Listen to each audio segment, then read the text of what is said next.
let's find out about the beluga whales. How many people?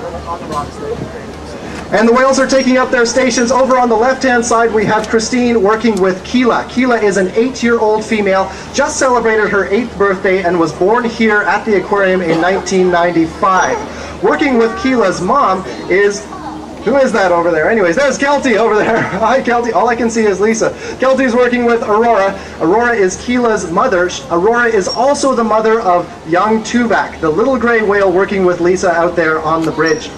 Tuvak was born here at the aquarium last summer. And they're out there on the island. Marie is working with Alua, and Alua is another female whale about the same age as Aurora, about 14, 15 years old. Now that we have met the whales, we can begin our journey through the changing seasons of the Arctic, and we are going to begin our journey in the wintertime.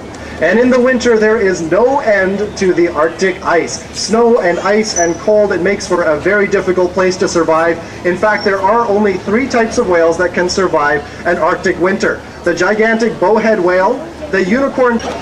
Now, in order to survive a cold Arctic winter, belugas need to be able to stay warm. Unlike us, they can't put lots of clothing on to keep them warm, but they don't need that. Instead, they have a 6-inch layer of blubber or fat around their body. Those 15 centimeters of blubber, you can see them wriggling and jiggling on the whales as they roll through the water. That is what keeps them warm in the cold waters of the Arctic.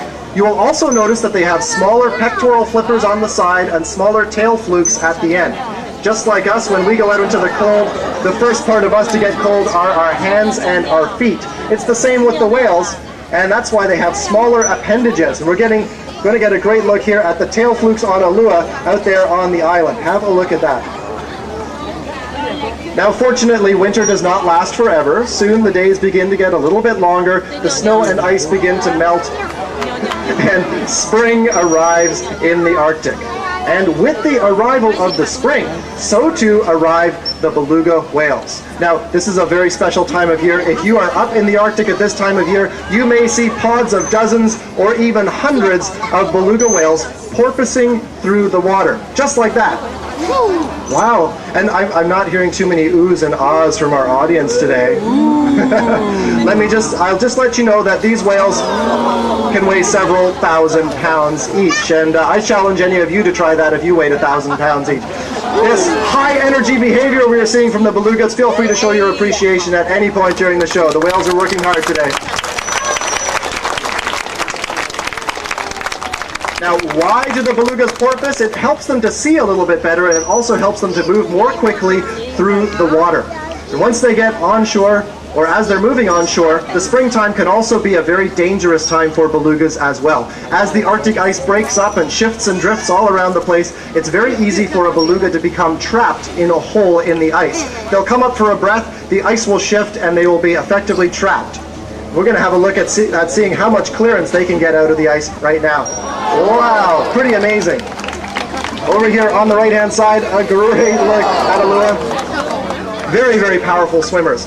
As they come up for a breath in the ice, a large furry polar bear is often seen sitting above a hole in the ice. The polar bear will strike out with its claws, and if it's successful, if it can get its claws all over North America, flock to the Arctic to feast. And this is a very important time of year for belugas because this is when they spend their summers feeding. Now we have a very special. Alua is going to show us how belugas feed in the wild. This is Josh's first close encounter with a beluga. If you're behind Josh, watch out because you might get a little wet here.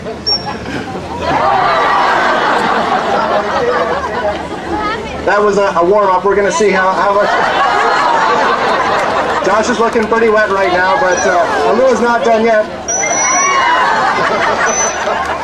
And I think that is it. How about a nice big round of applause for our soaking wet volunteer. Now that was very entertaining, but we showed you that for a reason. This is how beluga whales feed in the wild. A beluga will squirt water at the sandy bottom of the ocean in the Arctic, and by squirting water at the bottom, it moves the sand from side and allows the beluga whale to find worms and clams and scallops and crabs and all sorts of things that are found at the bottom of the ocean. So it helps them to feed, and it helps them to stay alive in the summertime. Now the summer is also an important time of year for baby belugas. Baby belugas are typically born in July and August. Keela and Chubak were both born here in mid-July. It's a very important time for them because belugas are usually safe on shore, and it's a little bit warmer, so the belugas can survive very close to birth. Now, it's also an important time of year for another black and white whale found in the Arctic. Killer whales, or orcas, are another predator of belugas. Now, an orca is built for speed. A beluga whale is built for comfort. So a beluga whale cannot possibly hope to outrun a hungry killer whale. Instead, what they can do is keep an eye out. And beluga whales have these flexible necks, which allow them to move their heads from side to side and up and down. And this is what helps them keep an eye out. They can look around corners, they can check out what's behind them to make sure they're not being followed by a hungry killer whale. Now, unfortunately, summer does not last forever. Soon the days begin to get a little bit shorter, the ice begins to form close to the onshore areas, and the belugas must disappear offshore to spend another winter under the snow and ice in the darkness. And it's at this time of year that communication becomes very important for belugas. Now, some of the sounds that belugas make can be heard by the human ear. We're going to see if...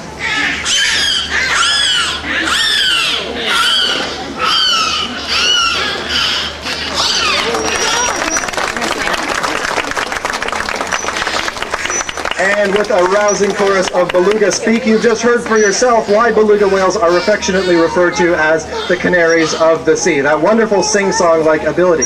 Now, not all of the sounds that belugas make can be heard by the human ears, especially when they are underwater. And this is where that fleshy melon on top of their head comes in. They can move the melon on top of their head. It looks very comical, but it actually helps to direct the sound underwater. They can direct the sound straight ahead or from left to right. It works a little bit like sonar on a submarine. It helps them to find each other, as well as holes in the ice, as well as schools of fish to feast on in the winter. So we've had a great opportunity today to find out the playful nature of belugas. They are very, very social animals. Right now we're going to see some interactions with the audience. So if you're in the splash zone, and if you're holding an expensive camera like these guys are, you might want to put them away because you're about to get a big soaker. Watch out.